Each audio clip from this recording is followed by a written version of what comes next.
एक दिन माता पार्वती स्नान करने के लिए जा रही थीं। उन्होंने अपने शरीर के उबटन से एक सुंदर बालक की मूर्ति बनाई और उसमें प्राण फूंक दिए। वह बालक जीवित हो गया। माता पार्वती ने उस बालक का नाम गणेश रखा और कहा, बेटा, मैं स्नान करने जा रही हूँ।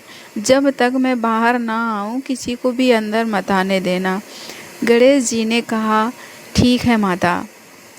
कुछ समय बाद भगवान शिव वहां आए और अंदर जाने लगे। गणेश जी ने उन्हें रोकते हुए कहा, मेरी माता ने आदेश दिया है कि बिना अनुमति कोई अंदर नहीं जा सकता है। शिव जी ने समझाया कि वे इस घर के स्वामी हैं, लेकिन गणेश जी अपनी माता की आज्ञा के कारण नहीं माने। यह देखकर शिव जी के गण और देवता भी आश्चर्य में पड़ गए। कई बार समझाने पर भी गणेश जी नहीं हटे। तब शिव जी को क्रोध आया और उन्होंने अपने त्रिशूल से गणेश जी का सर अलग कर दिया। यह देखकर वहाँ सन्नाटा सा छा गया।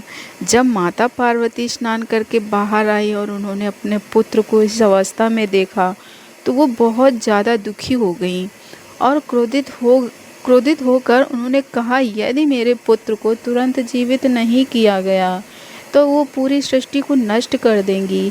माता पार्वती के क्रोध से देवता भी भयभीत हो गए। तब भगवान शिव को अपनी गलती का एहसास हुआ। उन्होंने अपने गणों को आदेश दिया कि उत्तर दिशा में जो भी पहला जीव दिखाई दे उसका सिर लेकर आओ। गणों को सबसे पहले एक हाथी दिखाई दिया। वे उसका सिर लेकर आए। शिव जी ने उस हाथी का सिर गणेश जी के धड़ पर लगा दिया और उन्हें पुनः जीवित कर दिया। इस प्रकार गणेश जी का नया रूप प्रकट हो गया, जिसमें उनका सिर हाथी का और शरीर मनुष्य का।